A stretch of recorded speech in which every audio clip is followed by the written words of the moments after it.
She sat across from the detective and said, I thought he was calling to get rid of my body. certain, absolute, terrifying, if true. But minutes later, her certainty shifted. Maybe it was just an assumption. I don't know if I actually heard him, like, on the phone. The detective didn't accuse her.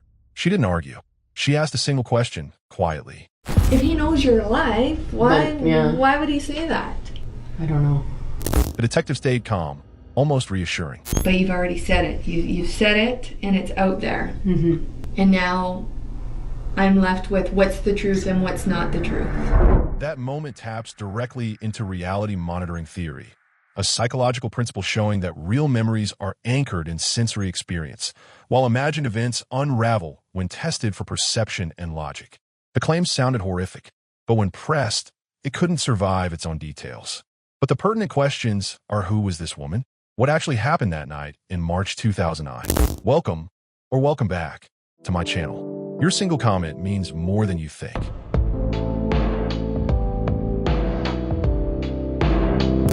It was late March 2009, during the final stretch of a long Canadian winter. Outside, the weather was cold and unsettled, with lingering snow and freezing rain. Inside a modest residential duplex, a domestic dispute between a couple quietly escalated into a police investigation that would later draw widespread attention. In the early hours of the morning, emergency services received a 911 call from a woman reporting a violent assault by her partner. Police responded to the residence and made an arrest at the scene. The man was taken into custody and later transported to jail, while the woman was asked to come to the police station to provide a detailed statement of what she said had occurred inside the home. Later that same day, she was brought into an interrogation room. Today we will look into the psychological aspects of this case.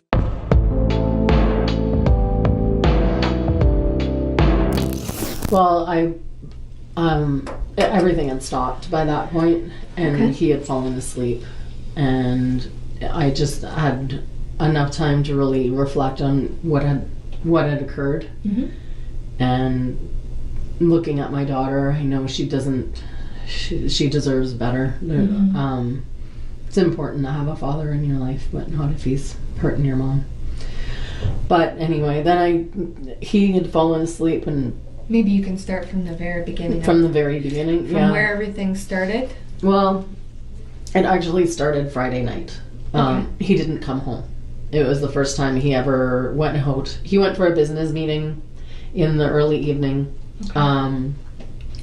He said he would call me and tell me how it went, and I was getting Michaela's pictures done at Cabana that night. So I never heard from him. I called his cell phone a bunch of times. I was angry to begin with because I thought he was out drinking. But then by about 4:30, 5:30 in the morning, I hadn't slept yet, and I didn't know where he was, and he wasn't answering the phone. Like usually, like he pulled it once before that he didn't come home, but he called. Mm-hmm. So I assumed the worst. I thought something had happened to him. I actually phoned here to see if he'd been admitted, and I didn't phone the hospital right away, but because they probably would have recognized him. My mom works in Emerge. So anyway, I finally did get a hold of him. I told him I wasn't going to be angry when he came home. We had to talk about it because it was unacceptable behavior, that no one should treat anybody else like that, that I deserve at least a phone call. He'd been doing drugs and drinking all night and was too ashamed to show his face at home, basically. So anyway, he slept all day. I canceled shopping with my mom because I didn't want him watching the baby. And his son was coming later that afternoon. So he did come, but Vince just basically slept all Saturday. The detective allows Christina to speak at length without interruption, encouraging excessive detail. This tactic relies on cognitive load theory, Sweller, 1988, which explains that fabricated narratives consume more mental resources than truthful recall. As the story grows longer and more complex, the suspect must actively maintain internal consistency, making contradictions inevitable. The detective doesn't correct errors immediately.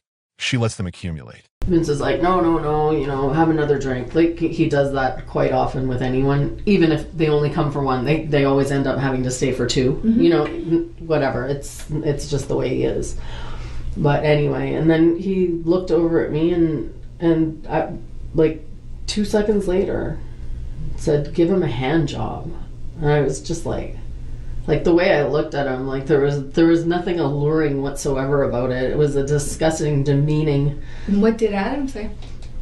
Well, I don't know. I was dumbfounded that Vince would even say something like that. It was. I don't stand for that. Like I don't put up with that kind of bull. So then what happens? Like, how does this altercation happen in the staircase again? Well, we just then he said it again, and I was like, you know what, you're fucking disgusting. I said, I'm gonna go out for another smoke and whatever. Like I got angry and I just removed myself from the whole situation. I thought it was disgusting, and Adam said, I'm gonna go out for a smoke too, or whatever. Like I had just been out, like it was probably maybe 10 minutes or so, and I don't smoke that much, but I needed to just have a reason to go, and I didn't want to wake up the baby or anything, because when she's sleeping, I like to. Anyway, so I went upstairs, and that just all of a sudden I don't know I can't remember exactly what instigated the whole thing. But Vince came up the stairs, but he doesn't smoke. He comes up the stairs with you and Adam? Yeah, like what order are they in? Adam was first, and then I was second, and I think Vince like cut in front of me, or like that's when I fell, and like, how did you fall? Like, describe. Well, he grabbed at me, and he grabbed my shirt, and yeah, he was. I don't know. It was like that. Like if I'm watching from behind at the bottom of the stairs, I don't know. Going up, you know what? It's like a small staircase. It was dark, and like how many? I didn't see it coming. I didn't see. Well, you came in my back stairs. There's probably about 10 stairs, I guess, to the downstairs. Okay, apartment. so you're walking upstairs. Adam's in front of you, and he grabs you. You say. Well, I don't know if I don't know exactly what happened. I just know all of a sudden there was chaos in the back. By asking Christina to recount the same events multiple times and from different starting points, the detective disrupts rehearsed storytelling. This draws from reconstructive memory theory, Bartlett, 1932, which holds that memory is not replayed, but rebuilt each time it's recalled. Truth remains stable across retellings. Fabrication subtly mutates. The detective uses repetition to expose those mutations. Some of the other things that I need to clarify is... I have marks on my hands too. Like I have scratches on my hands, and I don't know what that's from. Okay. The next thing the detective wants to know is regarding the bottle of foot powder. They need to make sure that Christina and her boyfriend were not using the bottle during sex, and that it was in fact inserted without her consent. All right, I'm going to go through a few things first. Yeah. The powder object that you're talking about, was it inserted or wasn't it inserted? He rammed it. He didn't get it in. No, it was this. It's like a foot powder, like a big giant foot powder thing. Okay. It was like bent, like he rammed it hard enough that it didn't stay. Like it's a squishy, like a powder thing, and it kind of went. It was on the floor. I think they took a picture of it and stuff when they came in. I didn't touch it. I'm going to get personal. I know. I'm going to get personal here, and we have to do this. Like I think I smelled shit. Okay. All right. But I'm on my period too, so I had a tampon in. Okay. So like I don't know. Is using objects for sexual? Oh God, never. Like no? Never, no. And I mean, that's why I couldn't even, like I couldn't believe, I don't know where he picked these things out of the trees. Yeah. Okay. I don't know if he was just trying to piss me off, or if he really had it, if his last little brain cell popped, Okay. Because of the severity of the complaint that's here today, we have to look at everything. Yeah, I know. And I had to look at the responding officers' notes and recollections. I was pretty hysterical when they got there too. Yeah, I understand that, but there's a lot of indiscrepancies that I need to go over with you because it doesn't make sense to me. Okay. And if it didn't happen, and there's something that you want to clarify with me, clarify it now, because now is the time to do it. Okay. Yeah, that's fine. Okay. The detective calmly explains the seriousness of false allegations without accusing Christina directly. This draws on prospect theory, Kahneman and Tversky, 1979, which shows that people become risk-averse when potential losses are made explicit. The possibility of legal consequences destabilizes Christina's confidence and accelerates narrative retreat. Where does the choking take place? He had the choke. Oh yeah, I forgot about that. Fuck. I mean, pardon me. Yeah, he had my sweater was around my neck, and it was like, when I first went down to the ground, he's like, oh yeah, you're down now or whatever. You really want to choke? I'll choke you, like that kind of thing. And I gasped, and he stopped. Yeah, that's right. I totally forgot about the choking. What do you mean you gasped? Well, I couldn't breathe. He had his hands around my throat, and he kind of had the sweater around it too. Mm-hmm. Did you tell the officers about that? I'm not sure. I forgot about that, actually. Sorry.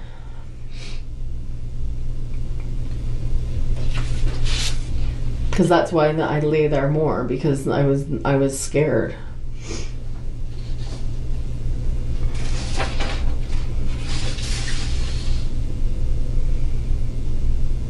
It wasn't like he tried to kill me when I was already out or anything like that, but I think it was just, I don't know, he was out of control. I can't put thoughts into his brain. I mean, I can't read his mind.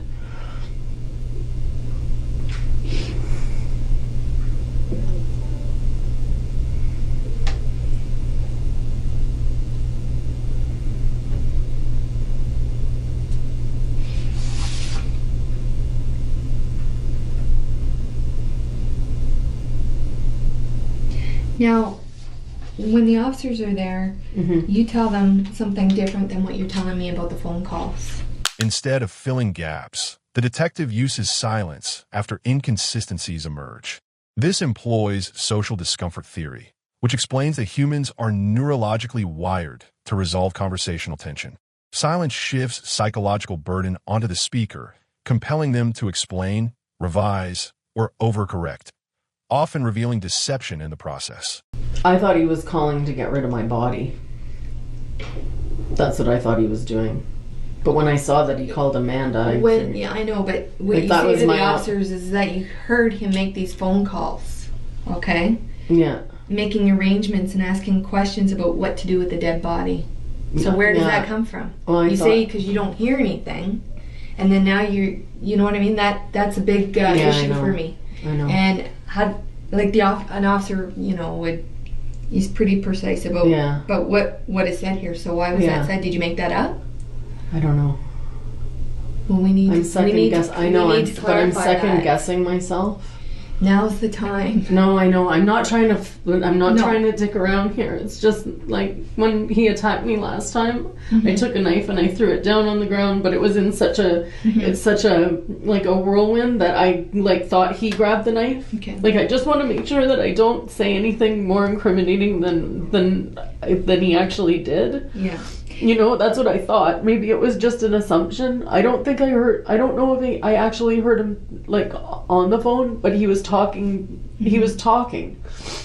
Okay. Yeah, I don't think he actually said that. I don't think he did either. No. I dedefinitely know. I think I was just reacting. I was freaking out, and I didn't mean to lie. You know what I mean? I didn't mean to, because some of the things that you said to the officers isn't exactly what you're telling me today. Yeah. So things are a lot different. Well, I've had time to kind of piece everything together. I was scared at that point, and I was thinking the worst. What could have happened, and my baby, and all that. But I've had when something like that happens, police have to investigate it. Yeah. And if it's a false allegation, that's a serious offense where you could be charged for that. Yeah, exactly. So I don't think he. The detective isolates claims that are unusually specific, such as phone calls about disposing of a body, and probes their sensory basis. This tactic aligns with reality monitoring theory, Johnson and Ray, 1981, which distinguishes real memories, rich in sensory detail, from imagined ones, rich in inference. When Christina cannot anchor specificity to perception, the claim collapses.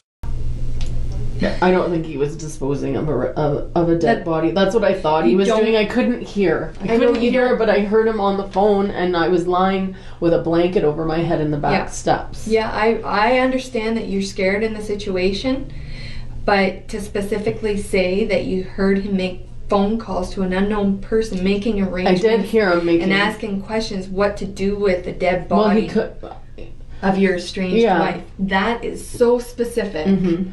That he might have been saying that like to me when I was lying there. I don't know if he was actually talking to someone and say, I don't know. Okay, we have to decide what the truth is and what the truth isn't. Mm-hmm. Because bottom line, at the end of the day, this is your opportunity to give us the facts and just the facts, not anything made up. Mm-hmm.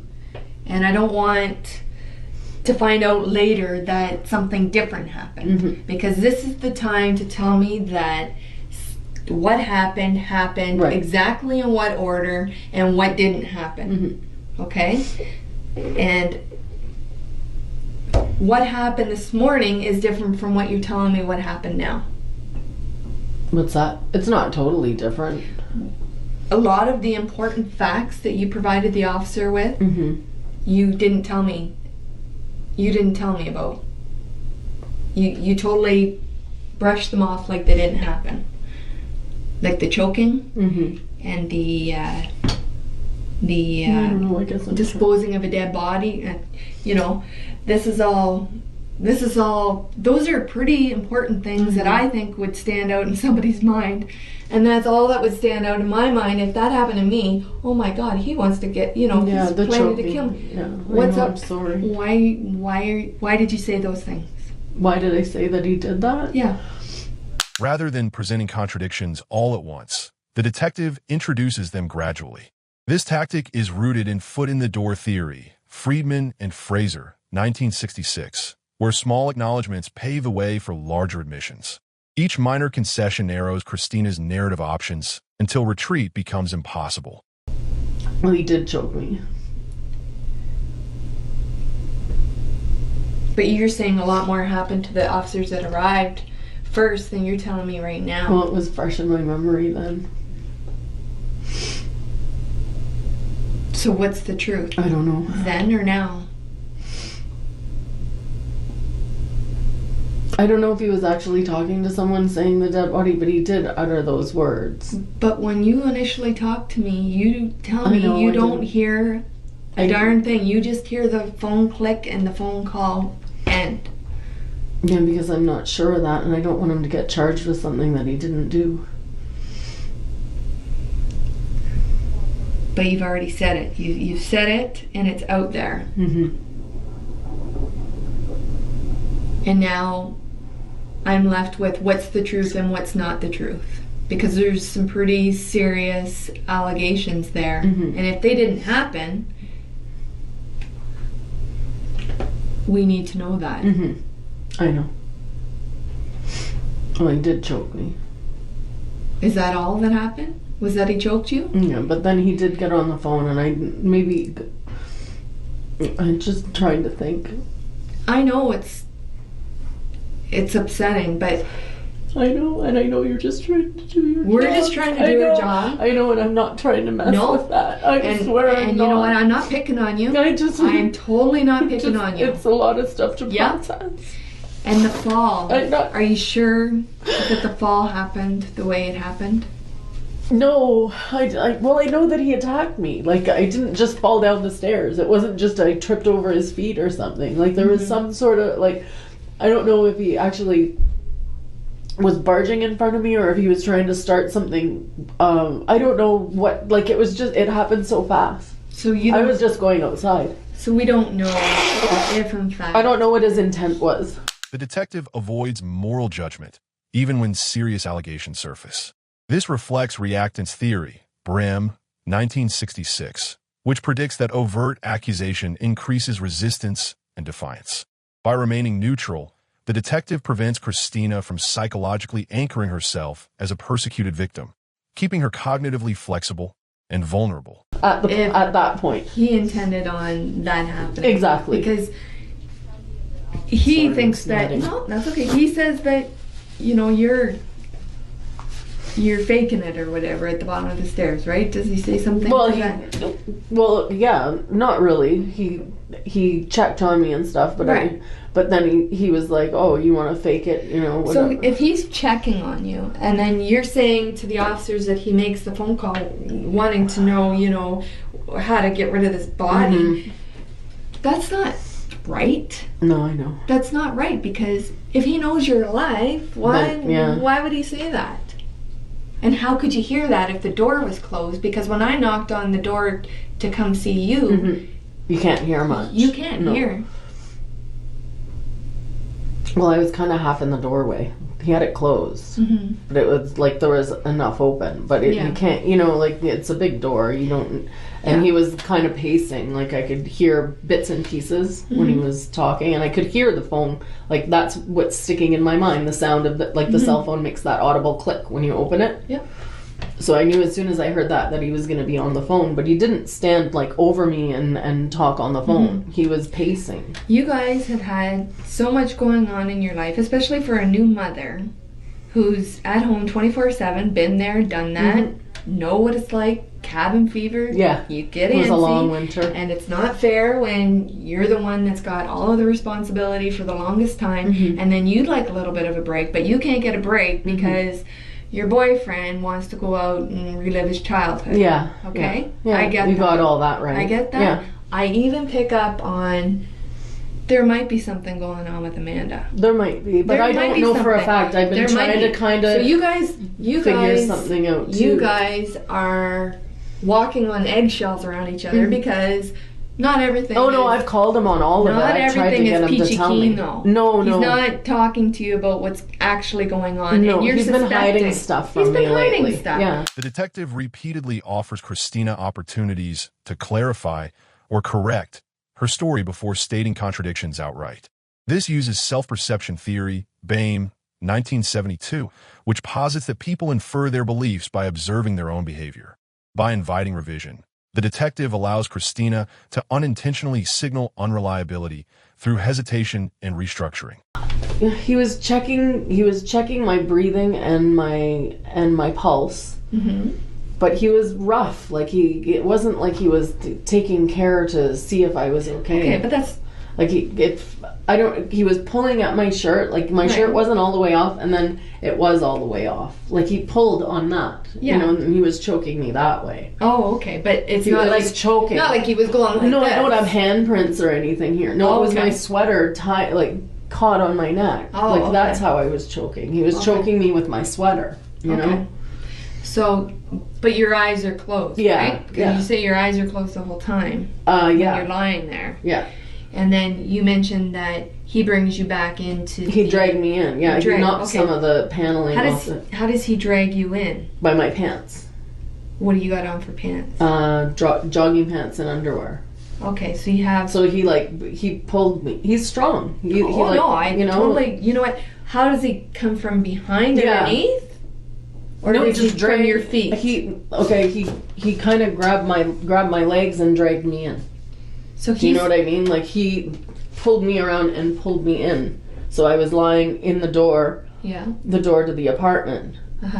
But I'm trying to think which way I was facing.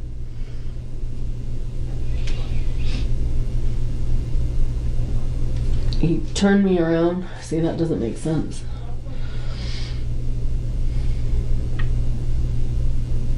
I don't think he didn't pick me up under my shoulders or anything. He like under my armpits or anything. He just dragged me and kind of twisted me in.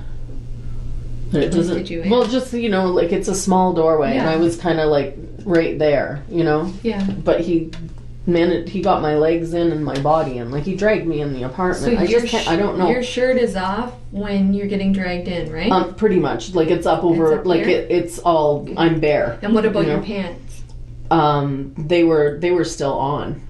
Rather than confronting contradictions directly, the detective allows the suspect to fine-tune her story repeatedly. This draws on self-consistency theory, Lecky, 1945, which posits that people are psychologically driven to maintain a coherent self-narrative. Each revision weakens internal consistency, increasing cognitive strain until the suspect begins openly admitting confusion. Okay. What about your underwear? Just regular, like, briefs kind of thing. Okay. Yeah. But were they up or down? They were kind of, like, it was, I could feel my butt hanging out. Okay. But I wasn't, he didn't pull them down to my ankles or anything. You know what I mean? Okay, so this object, this powder bottle, how does this come into play with your pants up? Well, no, he must have pulled them down. Like, they must have been down just enough that could be there. Like, my butt was hanging out. Do you know what I mean? Like, I was on my side. Yeah. And I still hadn't moved. So he drags you on your back, though. Mm. You're saying he's dragging you on your back. He, like, kind of on my side, on my back. No, not on my back. He grabbed me by my feet. I was face down. He picked up my feet and he turned me around and he pulled me in the apartment. On your face? Kind of, yeah, on my stomach. He never flipped me over. Like, I was never on my back. He pulled me. He just pulled me out of the back hallway. So how did your pants come down like that? Because I didn't have them tied up or anything. They were just jogging pants. So he must have pulled on the material and they came down. If you were, like, not on your back and you're on your side and you're getting dragged, one side would come down, but the other side would probably stay up. He was pulling me in by my legs. By your leg? Yeah, I know, but when you're dragging... Yeah. Visually picture yourself dragging. Mm-hmm. And if you're on my your leg, side... and I'm like this, not completely on my side, I'm kind of on my front. Yeah. Well... And then he pulled me in, and that was, like, they came down. But how do you insert an object with your pants just like that? I was lying like this. Like, my feet, my knees were up near my torso. I was lying, not fetal position like this, but kind of like that. Does he put you in this position? No, it was the way he threw my legs down and left them there. Like, he just... I don't know. That's what happened. Like, he dragged me. I didn't get up and move. I didn't fight anything. I just let him drag me. The detective repeatedly shifts the discussion away from emotions and toward physical mechanics. How pants fall, how bodies move, how objects could realistically be used. This tactic exploits embodied cognition theory, Wilson, 2002, which holds that genuine memory is grounded in bodily experience. When a suspect did not actually experience the event, their explanations fail when forced into physical reality, revealing fabrication through implausible mechanics. Like, I don't know if he was on something. Maybe he took a pill or something. Like, I don't know. Mm-hmm. I can usually tell if he's just drinking or... Again, I said to him when they got there, they were really talkative and stuff. And I'm like, what are you guys on? Mm-hmm. And it wasn't acknowledged. And I didn't feel like pursuing it. Mm-hmm. But they'd also had like a half a 26 or a rum in them already after, in a quick amount of time. So I don't know. Mm-hmm. I'm not making up the thing about the Dr. Scholl's foot powder. Like, I would rather that I didn't even say anything about it. It's embarrassing as hell. Yeah. But the way everything else happened is a little bit different. You would agree with me there? Yeah. Okay. Yeah. I was hysterical last night. Mm-hmm. I was scared. I couldn't believe that anything had happened. Mm-hmm. I was angry with him too. Yeah. And I probably did maybe over exaggerate a couple of things. Mm-hmm. And I think that's why I didn't want to write my statement at that point. I wanted to kind of just reassess what was going on because I felt like I was just panicking and thinking the worst and maybe putting, extra details in there. And I don't want him to be persecuted for anything that he didn't do. Mm-hmm. I'm not spiteful. I don't want him. I'm not trying to make things up to make things worse for him. No. I want to get the story right, and I feel like it's a little bit mixed up, and I know that you can see that. Right. But I think the more that you talk to me, the clearer the picture is. Yeah. When Christina attributes inconsistencies to fear or panic, the detective neither validates nor dismisses the emotion. She redirects to sequence and mechanics. This reflects affect cognition separation theory, which emphasizes that emotional arousal does not eliminate the brain's capacity to encode central events. The tactic strips emotion of its shielding function. But this is when rage enters into your head. Oh, I you're was like, furious. That's it. Yeah. I'm done, right? Well, first those comments and whatever, and it's like, okay, so he got a taste of his medicine. Game's yeah, on. the game is, yeah. Did you hit him? No. You didn't hit him. No, I didn't. I would have hit him. No, I didn't actually. How could you not? How could you control yourself? Because he hits me back. Well, he hit you anyways. Yeah, but he would hit me even harder. Well, he hit you pretty hard on the couch. Yeah. When I was sitting down. That's another thing too. When he hit you on the couch, he did backhands like this and like this. With each hand? No, like this and like, I don't know. He hit me one side and I turned, and then I turned around and he hit me again on the other side, like here and here. Open hand, closed hand? No, back of his hand. Back of his hand. Like he's got a hand like this big. So I'm sitting here on the couch. This is me. Mm-hmm. He's standing over top of. Yeah, freaking out. Freaking. Yeah. What side of your face gets hit first? This side. So your left side gets hit first. Yeah, he hits me this way. So you get hit. And I was like, what the hell, like, what are you doing? And then I it hurt. So he's hitting you like that, and it would come like that, and then you get hit on this side. Yeah. Are you saying he switched hands to do that? No, it was the same hand. How do you know it was the same hand? I don't know. Okay, I don't know. Did you see like a ring on his hand? He doesn't or something? wear rings or anything. Watch or No, I know the first, I saw it coming at me, the first one, but then I had my eyes closed and I felt another one. And he hit me twice. Okay. You're mad. Mm-hmm. You just had somebody try and ram a freaking powder ball up your ass. And you don't want to hit him back? No, I screamed at him. You never hit him during that whole time? I don't. Because you're mad. You're mad. I don't think I did. You go down the stairs. You're at the bottom of the stairs. You're like, you know what? Like, and you're watching to see, like, is he actually? I threw a glass at him. You threw a glass at him. The detective introduces subtle comparisons to how a normal person would react, fighting back, screaming, fleeing. This leverages social norms theory, Cialdini and Trost, 1998, which explains that people evaluate their actions against perceived societal standards. When a suspect realizes her behavior deviates from expected norms, she alters her account to align with what should have happened. Like a glass? Yeah, wine glass. When? When he did that. When did what? When he shoved the thing up my butt. Where was the wine glass? I swept it all up. There was glass this morning too. Yeah, but where was the wine glass that at the you door? Grabbed? At the door. Because he and Adam were Did you hit drinking him with homemade it? wine. No. Like, what did you do with it? I threw it at him and I missed him, and it smashed in the kitchen, like near the garbage. Oh, okay. And your daughter didn't wake up? No. You're lucky for you. I know.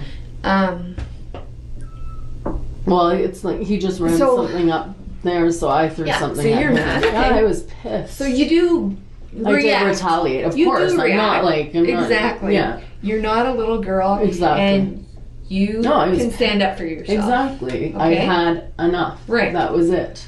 You missed. Did you try and find something else? No. Then I ran into the living room. So then you went. Because he came at me. He was mad. Well, yeah, he was mad that I threw a wine glass at him. Yeah. But he deserved it as far as at that point. It was the closest thing. I knew I'd have to clean it up. Yeah, you know, big deal. Whatever, it's a wine glass. But he comes at you. And then I ran into the living room because I didn't want to go towards where the baby was. Right. You know. You go into the living room. What do you do in the living room? I sat on the couch. Why do you sit on the couch? Because there's nowhere else to go. But why would you sit? Well, all her toys were all like on the floor and stuff. Yeah. There was like she had gone. She's like a hurricane. Yeah. And she's got like xylophones and all these things that you can't just run over. And where am I going to go? You didn't want to pick up an object? No. To protect yourself? No. No. So you sit down there. He's mad. He'd never actually hit, like when he hit me the first time he ever hit me, it was like almost, it was a drunken, stupid, almost accidental thing. He did come at me, but he was in like a blind drunk thing. Yeah. And At key moments, the detective imagines herself in the suspect's position. If it were me, I would have fought back. This tactic relies on perspective-taking theory, Galinsky et al., 2005, which forces the suspect to mentally simulate alternative behavior. When her own actions fail this simulation, she retroactively edits the story to compensate. And you're saying that no communication is going on? Oh yeah, I was calling him a fucking loser. Yeah. And an asshole. And what the hell are you doing shoving a friggin' powder thing up my ass? What the hell is going on? What does he say? I don't know. I was just screaming at him. You don't Not screaming, okay? Screaming to me, it's like a stage whisper scream because I don't want to wake up the baby and the neighbors. I don't want to, Yeah. So you're still conscious enough to understand that, Oh no, at this point I was completely conscious. Yeah. I was rip snorting mad. Yeah, you're mad. Mm-hmm. Okay. So when he hit you, you can't tell me whether or not it's with one hand and not the other. I know. Well, I know it was the back of his hand. I saw it coming. Both times, back of the hand. Second time I didn't see coming because I was still like I was shocked. I reacted and he was quick. Yeah. But that was it. I don't think he hit me again after that. I think it was just the 2 hits to the face. Did he say something like bitch or how why? Yeah, he was saying something. I don't know what. I was thinking about the baby and the neighbors and everything that had gone up till then. I wasn't taking mental notes. Okay, and to revert back to the pants. But yeah. I'm a little confused about that. Yeah. So I don't know how that plays out, but somehow I think he must have pulled my pants down. Yeah, but if they're the way that you say they are, that wouldn't be the way that they would look if somebody pulled them off of you. This is the thing. By repeatedly returning to how clothing was found, neatly arranged versus forcibly removed, the detective anchors the conversation in objective evidence. This reflects Bayesian reasoning models, Tversky and Kahneman, 1974, where rational conclusions adjust as new evidence conflicts with prior claims. The suspect's narrative cannot update logically without abandoning earlier assertions. It doesn't make sense to me.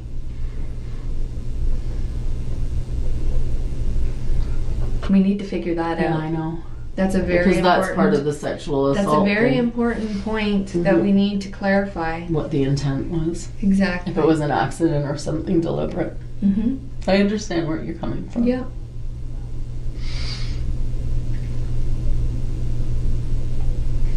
I don't know. Say it's an accident then. I don't know. Well, I don't want to. You know what?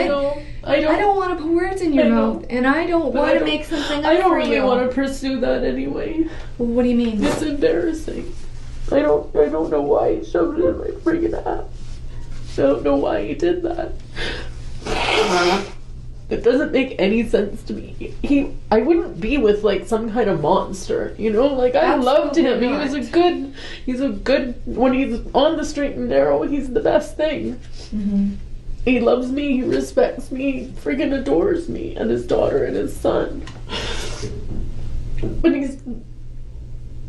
But he gets in these like rampages where he thinks the whole world is against him, and he's never taken any kind of like he's never been accountable for his own actions. Everything is always everyone else's fault. You know. I know lots of people like that. It's very frustrating. They're always right. Always right, exactly. And yeah. So do you think this is a situation where the sexual assault was an accident? I think he was just trying, like, maybe it would have been like, I don't know why he would do it. Because obviously he's looking to switch things up a bit. If you're saying that this never goes on, but then he talks about it. Yeah. You know. No, I know. Well, you know what? I just kind of like brushed it off as stupid male didn't realize how serious it was. No, when he said to Adam, give her a hand job, I was like, oh, what the, like, you know, where's this coming from? Where the hell is this coming from? Like, it's one thing to say, oh, Amanda's coming over or whatever. But you can see the pattern there. Yeah, and he's said stuff when I had my girlfriends over and stuff, you know, and I'm like, you know, don't embarrass me in front of them by being a friggin' pig like that, you know? Like, we'll laugh about it or whatever, but it's friggin' embarrassing. I don't have them come over, you know? Instead of accusing the suspect of lying, the detective calmly introduces the legal weight of statements being under oath. This draws from moral responsibility theory, which holds that awareness of accountability heightens self-regulation. Once consequences are cognitively salient, the suspect begins retreating from extreme allegations to reduce perceived moral and legal risk. I wait till he's at soccer. Yeah. No, he's been on some sort of a freaking So you think that crap thing. he was maybe just doing that just to see how you'd react? Maybe, yeah. And when he saw that you reacted in a bad way, he's like, I'm not going to change this girl's mind. Yeah, maybe. She is like so dead against this. Oh, he should have known when he said, give Adam a hand job. Like, I know, but you know how people's heads are when they're drinking. They don't always think straight. And, I mean, us as females, you know, we look at things in a different way sometimes than guys. Yeah, we don't, obviously. You know, we're not. Thank God. You know what? We don't always think. Well, you know that. Yeah, no, I don't. When you're having feelings and a guy doesn't understand what you're feeling. Oh, yeah. No, I know that I have to vocalize them because he's not going to figure them out on his own. Yeah, I know. To spell it out. Exactly. You know. Yeah. Yes. Dot to dot. Yeah. So maybe this was his way of trying to, as sick as it is, but maybe. Sick as it is. Yeah. His way of like, well, let's see if we can have some fun with this. I don't know. I mean, obviously. Yeah, like, I don't know. Like, I don't know. I never saw that sick side of him before. Yeah. We don't insert things. Like, we have pretty boring sex right now, to tell you the truth. I'm not really happy with my baby body, and, missionary is what I look the best at, and it's boring. But you just had a kid. And I had abdominal surgery. I've got a C-section scar too, and it's like, I want to look my best, and that's the position that it does. Sorry, officer, whatever that you have to hear. But no, he's thinking, I want some excitement in my life. I'm tired of this freaking the hand job didn't work. Let's try the talcum powder. Like, it's a possibility. No. The detective asked the same events to be described forward, backward, and from different vantage points. This tactic exploits source monitoring theory, Johnson et al., 1993, which explains that fabricated memories lack stable origin cues. As source confusion increases, the suspect can no longer distinguish between what was assumed, imagined, or actually perceived. Don't worry, I'm not taking offense. I'm not. No, it's ridiculous, but it could explain the ludicrous action. Like, it was. Yeah. It blew me away. Yeah. It stopped everything because dead that would there. be a sexual object that. No, it wasn't. I don't know what would ever work. Well, God, no. It's like, how? But like, he saw a baby's head come out of there, but that freaking hurt and shrunk right back up. You know what I mean? Yeah. And if it's your rectum.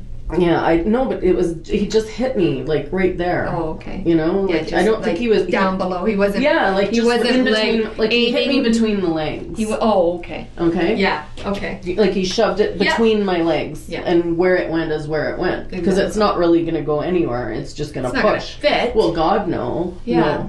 No. Maybe... There might be a possibility on the internet somewhere, but not in my bedroom. I don't have those physical capabilities. Yeah. You know? Well, I mean, I don't know if it was some sort of sick, desperate act to. I don't know. Well, and at the beginning you mentioned, he was acting strange, and you thought he was on something other than, just alcohol. Yeah. Because you know the signs. Mm-hmm. Now, I think we've covered pretty much everything off. Okay. I don't know if you feel better, but I feel better knowing that we've kind of worked through each step. And well, I'm glad that we did it like that, because last night everything seemed a lot more extreme to me. Like I knew that by calling you guys, that was it. Like my life is never going to be the same, but it can probably be better. You know what I mean? Like, it has been a slippery slope down, and I've lowered my standards in the last little while because I did want to give him a chance to work things out, but if he gets violent towards me, it can't happen. Yeah, and there's not just you to worry about anymore. Well, exactly, that too. Exactly. Right? Yeah. Okay, just give me 1 sec, okay? Yeah, I don't forget about Michaela at all. Don't worry about that. The detective allows the suspect to claim both extreme rage and extreme restraint without immediate challenge. This relies on affective coherence theory, which suggests genuine emotional states produce predictable behavioral patterns. When affect and action don't align, the inconsistency becomes psychologically destabilizing for the speaker. Okay. I'm not going to leave and come back anymore because I think I've covered everything off. Okay. So, did you have something to say? No. Oh, okay. No. Well, I just have something to read on the form here. You know that what you've told us has been under oath. Is there anything that you want to change? I'm thinking the wine glass that I threw at him. It might have been before we went up the stairs. Oh, okay. Okay. Because it wasn't until I threw a wine. No. I'm just. Sorry. No, that's okay. I'm just. I cleaned the wine glass up after I called the police. I didn't clean it up right away. Yeah, it was. I don't know. I did throw a wine glass at him. Okay. I just have to write that down. Okay. I threw a wine glass at him, but I don't know, exactly. The sequence? Yeah. Okay. Is that a big... No. thing? No, okay. Is there anything else that we should know to understand your statement fully? No. I think we've pretty much covered it off, eh? Yeah. Okay, so we're going to conclude the interview. It's about almost 10 to 2. Oh my goodness. Okay, we've been here for a while. Mm-hmm. Told you we're going to get up close and personal. Yeah. Oops. 15:50.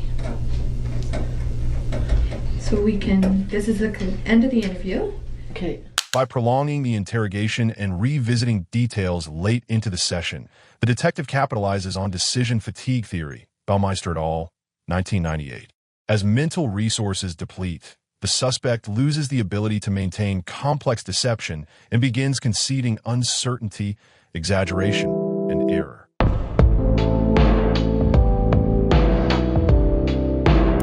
From a legal perspective, the detective's primary achievement is not eliciting a confession, but systematically dismantling the complainant's credibility.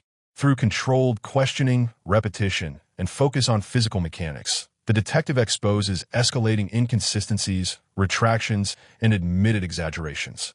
These contradictions create powerful impeachment material, undermining probable cause for serious charges and weakening the reliability of sworn statements. The interrogation establishes reasonable doubt by showing the narrative evolved under pressure rather than emerging from stable memory.